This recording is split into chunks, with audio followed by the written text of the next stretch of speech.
Welcome back to Everyday Craftsman. Today we are making face grain cutting boards.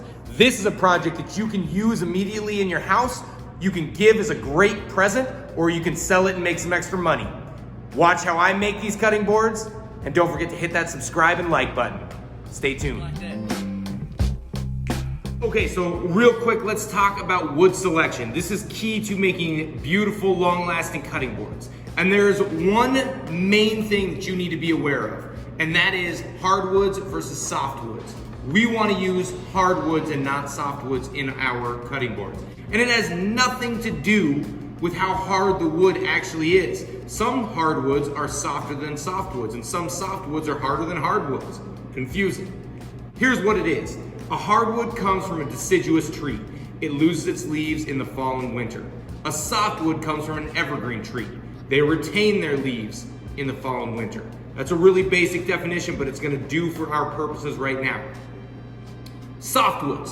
Softwoods tend to be things like your pine, your fir, and your redwood species like cedar.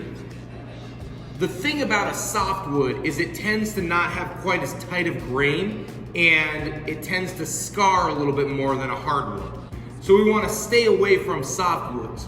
I kind of make my cutting boards out of three main domestic species: your maple for light colors, walnut for darker colors, and cherry for your medium colors. That's kind of the bulk, the main portions of my cutting boards. I also like to use some accent colors. Now, here's where we got to talk about a second issue: toxicity. Some woods people are allergic to. They can be allergic to the dust, they can be allergic to the oils, and some woods are just straight up poisonous. So we want to stay away from those. Woods like Padauk and Purple Heart are beautiful, but they fall into that category of people being allergic to them. So generally what I do is I use accents of those to offset the main woods that I use in my cutting boards. Another issue that we run into is that not all hardwoods are created equal. You have some hardwoods, like this poplar, that is actually softer than many softwoods. And so it's gonna act the same, it's gonna scar the same because it's not quite as hard. So we wanna stay away from woods like poplar. You also have woods like oak.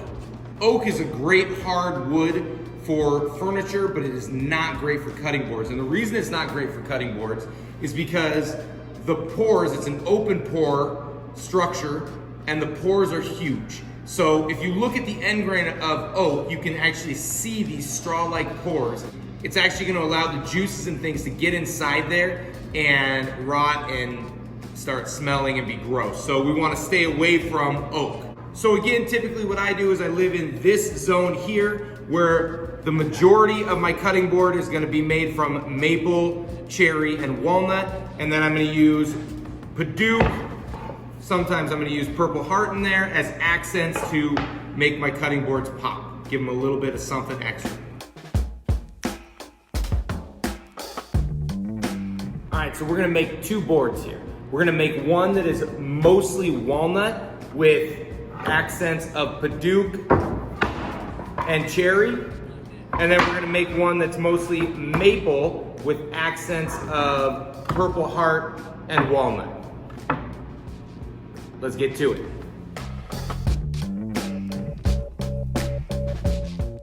First, cut your pieces to size on the chop saw. So you can see here that our cherry is rough sawn on the edges. That's bad. When we try to join those together, we're gonna get that nasty gap. So what we need to do is take it over to the joiner where we can square up those edges.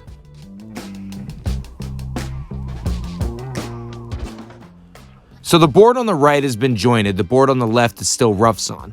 We want that nice, clean, jointed edge so that we can create seamless transitions in our cutting board.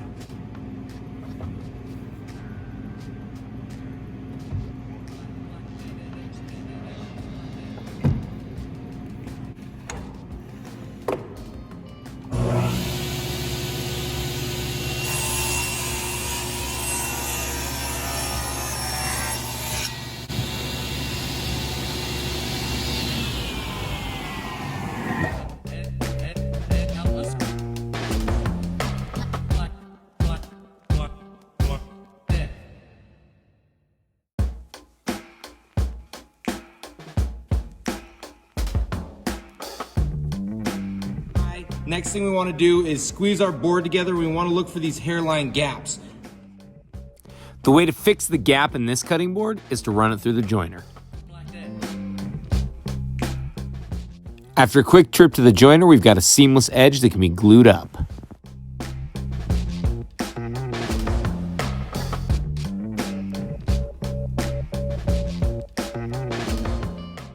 I like to tape my bar clamps so that the cutting board doesn't stick to the clamps.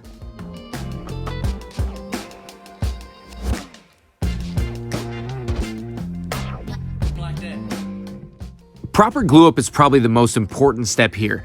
You want that glue to cover every single square inch of the board.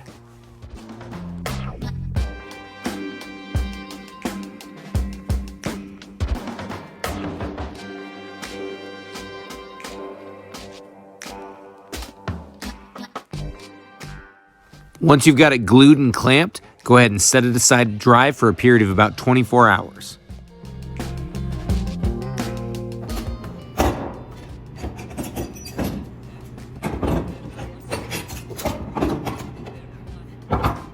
Okay, so our cutting boards have dried overnight. The glue is cured. It's time to scrape some of this excess glue off so it doesn't chip our planer blades.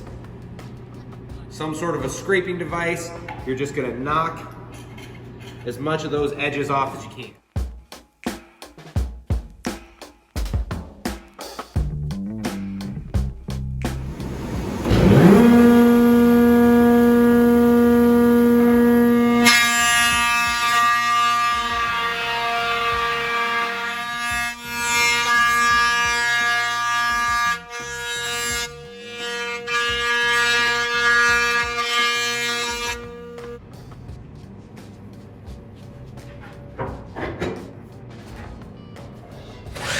After planing, we're going to take it over the chop saw to clean up the end grain.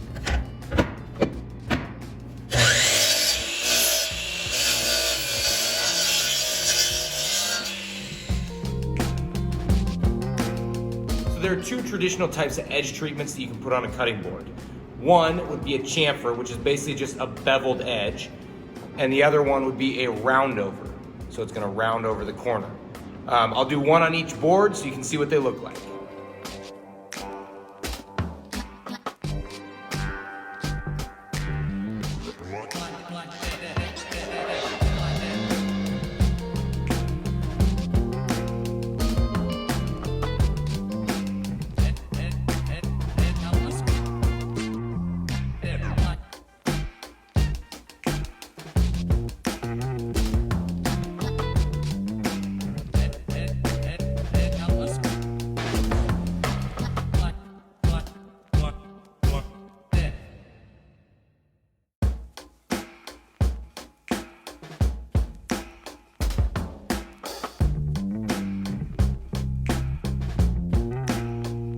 Okay, so we're ready to do our sanding. We're gonna do what's called sanding through the grits. So I have multiple different grits here. We're gonna start with 120, which means that there's 120 pieces of grit per square inch on this. Then I'm gonna move up to 180, 240, and eventually 320. And what that does is it's going to sand out all the imperfections with the rougher stuff. And then as we get further on, it's gonna fine tune it and we're gonna get rid of all of those fine little divots and things. A couple other side notes. You'll see I have a piece of carpet. This is just carpet sample. I like to put that underneath my cutting board so that as I'm sanding, it's not rubbing on the table where it's gonna get little scratches and things from glue or nails or anything else that's gotten into the tables. Also, I'm gonna be using a random orbital sander. This is going to move in a circular pattern, which is less likely to leave marks in my board. So let's get to it.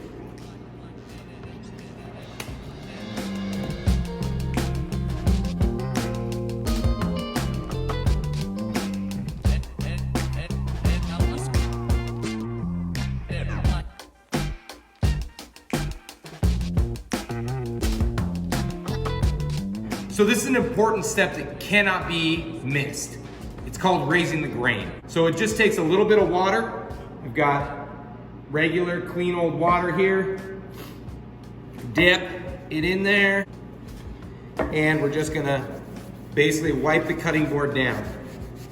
In between when I've sanded with 220 grit sandpaper and my next 220 grit sandpaper, I'm gonna get the boards wet. And what's gonna happen is all those little fibers that are in there that are currently laying down are gonna swell and they're gonna stick up and my board's gonna become rough again. This is gonna be what happens the first time you wash your cutting board. So we wanna do it now and then sand those little hairs out.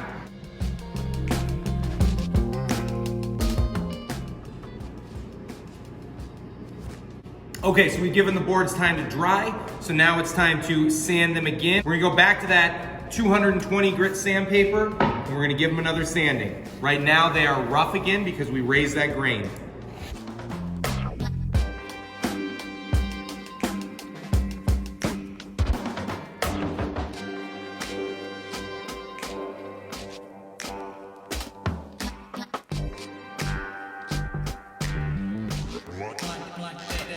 What we've all been waiting for, we're gonna put the finish on it. So what you're gonna want for finish is some sort of a cutting board oil and a rag, and you're gonna apply it liberally here, wipe it in, let it dry, and repeat if needed.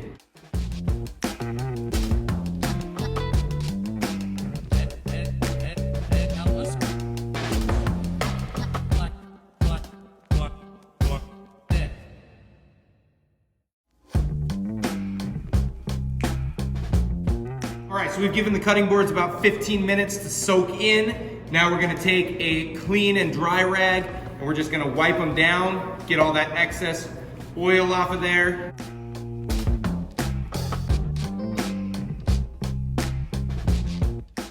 Check for any spots that need extra oiling. Particularly look at the end grain and make sure that you got your end grain oiled real well.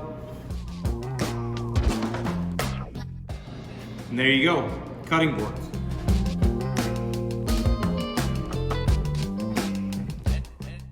Hey, I hope this video was helpful for you in your cutting board journey. Don't forget to hit that subscribe, like, and leave me a comment. Until next time, peace.